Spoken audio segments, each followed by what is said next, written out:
So let's get to some of that good stuff, because as she went on, she started to, in addition to a incredibly respectful call out to Bernie Sanders early in the speech, then started a laundry list of policy issues that seemed to me to be a clear indicator of how far left she'd been pushed by the Sanders camp. Let's start with clip 8 and what we think is the most important thing here at the Young Turks in getting money out of politics.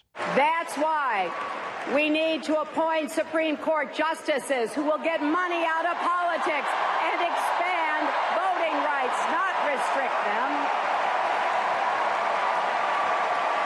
And if necessary, we will pass a constitutional amendment to overturn Citizens United.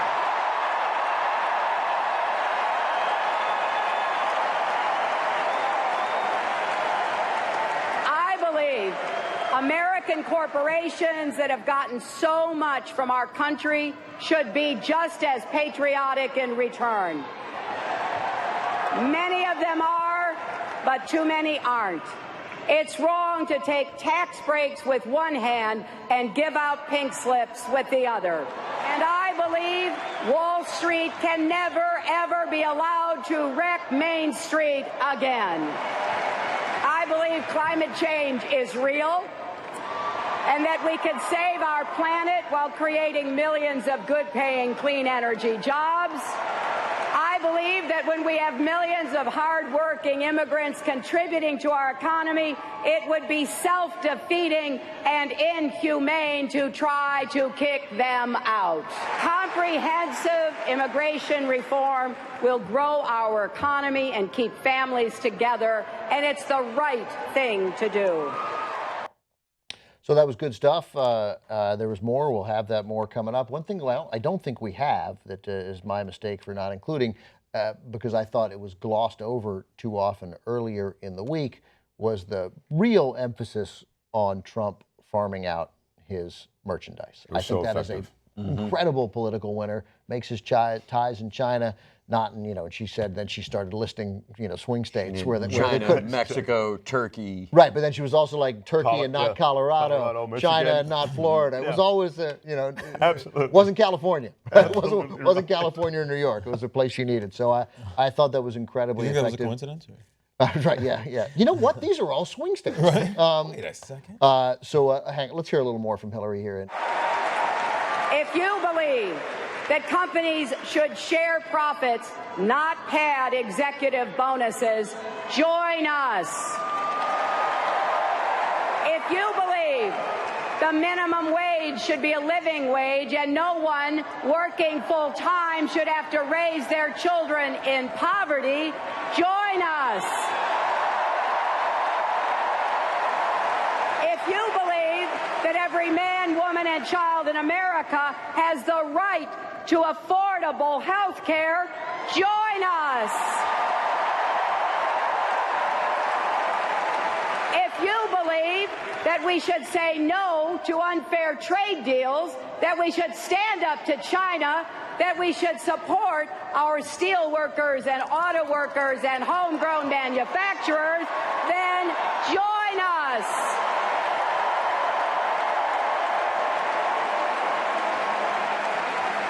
If you believe we should expand Social Security and protect a woman's right to make her own health care decisions, then join us.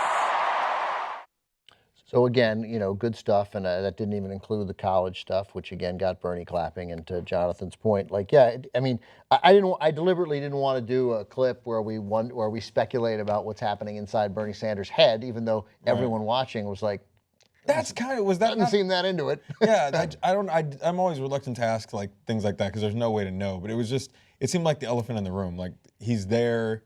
He obviously doesn't look thrilled. Why would he be thrilled? But then, why would he be thrilled? Right. And he showed us throughout the campaign, I'm not going to play your fucking games and pretend to be something I'm not. Right. So plus, it's a grueling campaign. There's so much of him in this campaign. He was and is a sincere man, but he was sincere on the campaign trail and cared so deeply about it. I think so too. This is a tough pill for him to swallow, and then to find out through various leaks that the party operatives or the party, the most powerful people in the party were really trying to rig the game even perhaps more than we already knew it was rigged. That had to be tough as well. On her comments just there, though, I thought the trade stuff you could kind of say was a push almost between her and Trump. Both of them are making sweeping comments about we're going to bring manufacturing jobs back to this country and we're going to make better trade deals, is the way Trump would put it. But when you get to the end of what she said there at that run, which is a woman's right to make her own health care decisions and Social Security, that was a uniquely Democratic thing to say. That's where you see how there's a schism between the two. Right, because there's so many things that are different here. Is that because one reason why Bernie wasn't applauding some of this stuff, and he did do colleges, he did do that because it was so specific to him, and the earlier shot in the beginning of the speech where she talked about him for some time at the beginning. It wasn't a thanks to Bernie Sanders for all he did. It was a good, 70 seconds of, because my hunch is, like a lot of people watching, he doesn't believe her. Right, and you read the stuff from Terry McAuliffe, who's why though? Continued success. Why do you think that? Why do you think I don't believe her? You don't believe her? Not even a little. Right. I mean, now not on TPP. Not on TPP. Sure. Not I mean, even remotely. Tim Kaine changes his mind 4 seconds after getting he was talking about it 2 days, being in favor of it days before, and then he gets picked and he changed his tune. She obviously has flip-flopped on it. And it's not just, I don't mind flip-flopping. And in fact, if she would say, this is Jimmy Dore's point, and it's a great one. I was in favor of it, but then I went out on this campaign trail and I talked to our voters, Democrats, and I realized I think our position is wrong on this. And I've heard them and I've changed my mind. Wow, great. Like, that's a great thing to say, but she doesn't say that. So we know that the Hillary Clinton who's been in the public eye for 24 years is in favor of those things, right? Now, right or wrong, that's who she is. I think that we're not about to return to a part-time in America where we don't have trade deals with other regions of the world and where manufacturing jobs and protectionism come back. It's not happening. So, why I wanted her to pick Tom Perez, the current labor secretary, is because he worked on the TPP deal. He is a true progressive and a labor fighter all his life. And he has a way of defending it that makes me like it. Like, he's like, no, essentially, this is here to stay. We worked on this. Like, get into the nitty gritty. We bore down on how to make this as good. The key is we got to make these deals as good as they possibly can because we're not going to get rid of these deals. So I just don't buy it. I don't buy it. I don't think Bernie buys it. I know our listeners don't buy it. But none of that is ever going to rise to the occasion where I'm not going to vote for Hillary Clinton in November. So you don't think, so basically, if it was taking the same position, just explained better, you would be almost okay with it? Authentically, I still wouldn't believe her just because of who she is. Like, I don't know that she can get past that point. Like, eventually you earn your distrust. And I think probably the only person who would say this, like, with a straight face, but I don't think that she's I don't think she's not trustworthy. I think what's happened is being in public life as long as she has, I think she's just evolved on issues in the same way that I've seen other candidates. President Obama took the same position she took on LGBT, like, equality, and no one ever says anything about it. Because a lot of people did. Well, but I mean, generally speaking now, and the thing is, he took a very anti-LGBT community stance and then changed it, and then became probably the most progressive president in the history of our country on the subject. And I think she would probably be the same way. I think she's evolved on topics the same way other people have. She just doesn't. I don't think she presents it as well, and so she gets kind of stuck with that label. Jonathan, of course she's evolved on some things and devolved probably on some things, but like everybody does. I don't mean to suggest on trade, on issues that sort of her corporate supporters and corporate America, because she's from a group of Democrats who think that having a vibrant corporate culture is good for America. I don't think it's necessarily all nefarious, right? But trade deals and she was so supportive of it. Right. So it just seemed like a recognition that Bernie had tapped into something and she needed to switch on it. But you don't think that she's being genuine in the switch? I don't, and neither of us is going to know until she does something about it, if she's and hopefully when she's elected president. So of course some of it is legitimate, but some of it just to me feels dishonest, and I think that just to get to our point of why Bernie didn't get up out of his seat. I think she I don't know. I think that she, like many politicians, like I'll go back to Obama with that issue. I don't know that he actually really means it either. I just think that he did it. I think he just did it because it meant getting elected. and keeping his promise. And I think I don't know if she means, the changes that she's made, changing on the $15 an hour minimum wage, things like that. But I think she'll do it. That's a more acceptable change. That doesn't violate her sort of core, changing to $15. Whereas I think TPP feels in her core of who she is and what she thinks is best, legitimately best for America. Yeah, and you make a really interesting distinction. Does she mean it? But does she intend to follow through with it? That's kind of my thing. I don't think most of them mean it. From a political standpoint, I mean, it's a distinction in search of a difference because you really just care that what they're vowing to do. I just want it done. I don't care about intent either. My hunch is she'll change, and we'll find out. I got no interest in being proven right. Let me just say one thing about LGBT, because I still feel like that has been unfairly played on the left. I know she was against it, but we also, like the context of it and the effort by her husband to avoid a constitutional amendment. Keep in mind, Bill Clinton's first act was to allow gays in the military. That was the first thing he did. Politically foolish, right? But principally awesome, right? A nice thing to do. Then that brought a realization that advocating on a national level for gay rights was a political loser. You were going to lose. Right. So, to me, the people who, and I can't speak for, obviously, I literally can't speak for any part of the gay leadership, the political leadership, but those who I knew and those who I read, they knew the Clintons weren't the enemy on gay rights. They knew it to their core that they weren't the enemy on gay rights. So to portray her as sort of flip-flopping on that and equating it to other flip-flops just doesn't seem fair. That movement caught up to, ran ahead of the politics, and then politicians were like, oh, wait, I get to do what I've obviously thought all along, which is I don't care. So that's what struck me as happened there. And I had a big fight at that seat with Cenk, and Cenk was in that seat where he suggested that she flip-flopped on that, and that suggested weakness. I just don't buy that. Technically, though. She did technically, but it leaves it. But the context is that she was not. She was a proponent of gay rights within the context of what she felt was politically feasible, and what a overwhelming majority of Democrats at that time thought was politically feasible. I think that actually goes to the larger point that I was trying to make, and then kind of jumping back to Bernie Sanders and why I think Bernie Sanders is great, which I'm sure nobody watching thinks that I believe, but I think Bernie Sanders is You're a liar just like Hillary. I know, you're just pandering. No, I think Bernie Sanders is great. I just never thought he was necessarily, his campaign was always a long shot. That was my thing. But he was right on a lot of these issues, and the thing that I liked about him, whether it was that or civil rights and race issues, he said it. He just said it, whether it was popular at the time or not. But that's sort of my thing with Hillary, whether she maybe back at that time was in support of LGBT equality and she didn't say it, and then now she wants things and maybe doesn't say it.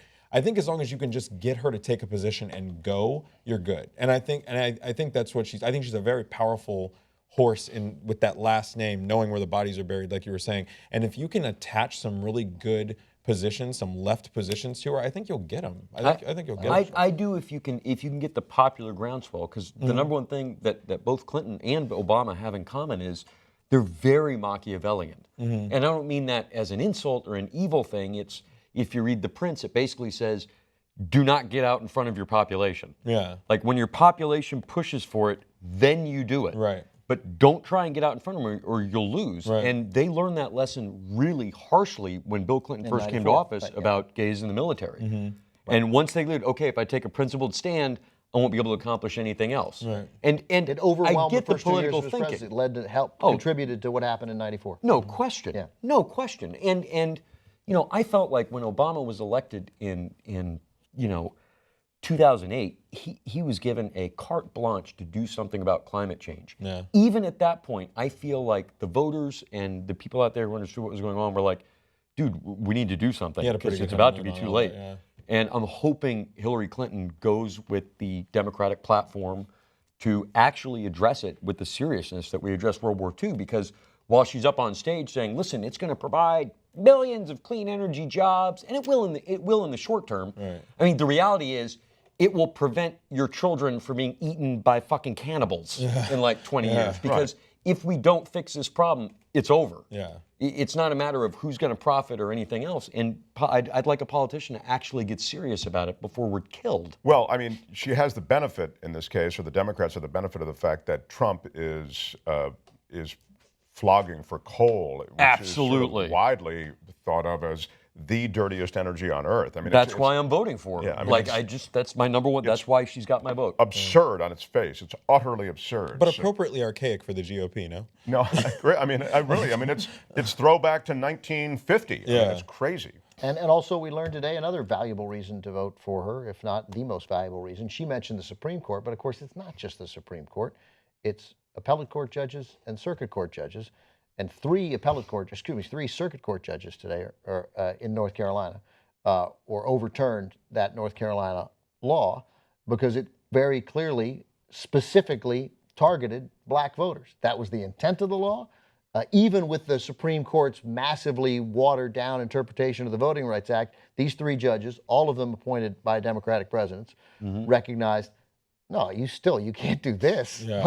And that could make a huge difference in North Carolina, a state that unquestionably in any scenario Donald Trump absolutely has to win the presidency, may make a big difference. So again, on climate change and judges alone, this is 100-0 conversation.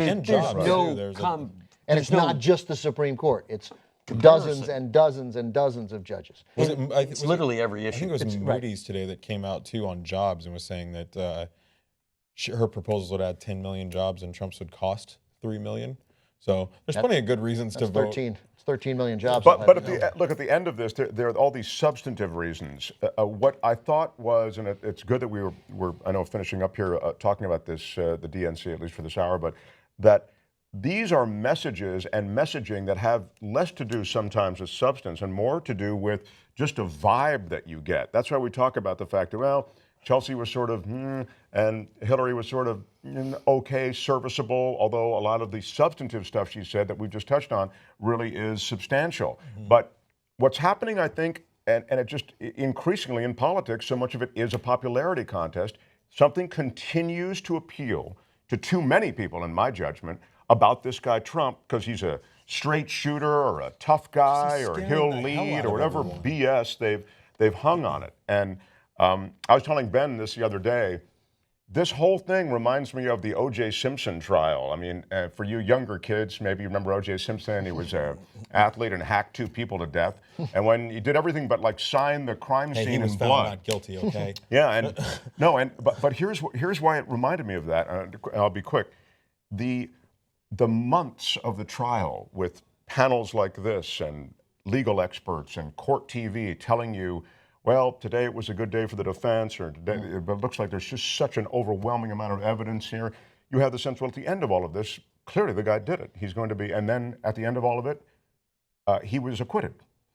And at the end of all this, you think, well, Jesus, you can clearly see Trump's an empty-headed moron who just is saber-rattling and is a total a-hole, and I can see how he appeals to some, but he's this fascistic crazy. And you can't possibly let him in the White House on a tour. And yet at the end of it all, I hope he just doesn't end up where that trial ended up. Yeah, that's a good point. And it's possible. Yeah, it really is possible.